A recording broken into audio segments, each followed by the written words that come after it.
ज्यादा से हम आज के समय मोदी को जी रहे हैं, मोदी के हर चीजों को हम देख रहे हैं, तो हम उनका बेटर कर सकते हैं। लेकिन ये कहना कि इनसे ज्यादा लोकप्रिय कोई हुआ ही नहीं, ये मुझे तार्किक नहीं लगता। हाँ, बहुत ही बेहतर है, भारत को आगे लेके जा रहे हैं, उसमें कोई दो राय नहीं है। पुराने प्रधानमंत्री भी अपने आप में ले गए, भले आप नाम लें ना लें, मनमोहन सिंह के समय जो पीवी नरसिम्हा राव प्रधानमंत्री, तो उन्होंने भी उस समय भारत को का किया। देखिए, कुछ चीजें दिखती हैं, कुछ नहीं दिखती हैं, ठीक है ना। तो वही है, जो दिखता है उस समय की जरूरतें अलग थी, मजबूरियां अलग थी, परेशानियां अलग देखिए, थी। लेकिन एक चीज मैंने पीछे देखा था एक बार कि जब पाकिस्तान के पार्लियामेंट में स्पीच दिया गया और उस समय कांप रहा था वहाँ के मंत्री का पैर कि अगर हम वर्धमान को, अभिनंदन को हम अगर रिहा नहीं करते तो इंडिया हमारे ऊपर अटैक कर देता। और उस समय ये कहते हुए पाकिस्तान के मिनिस्टर के पैर कांप रहे थे। तो क्या ये डर अगर किसी देश का भारत के खिलाफ है तो वो तो कहीं ना कहीं मोदी है।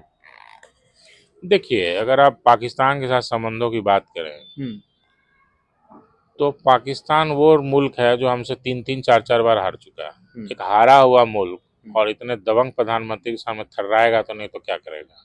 देखिए, इंदिरा गांधी के बाद चीजें बदल गई, और इंदिरा गांधी के तरह सोच, जो एक जुझारू सोच जिसको हम कहेंगे, निर्णय लेने की क्षमता जो इंदिरा गांधी में थी, वैसा ही क्षमता प्रधानमंत्री मोदी में।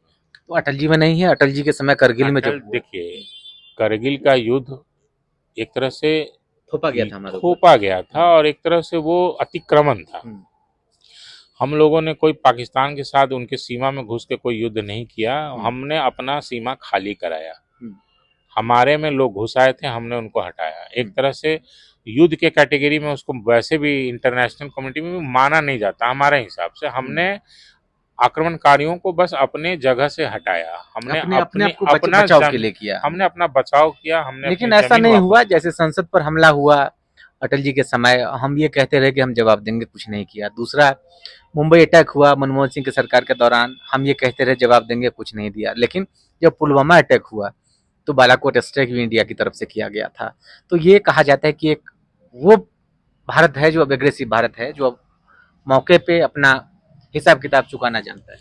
देखिए, ये सारी चीजें विदेश नीति में है। अब मैंने पहले भी कहा कि मोदी में निर्णय लेने की क्षमता है, वो जो सोचते हैं वो करते हैं, ठीक है।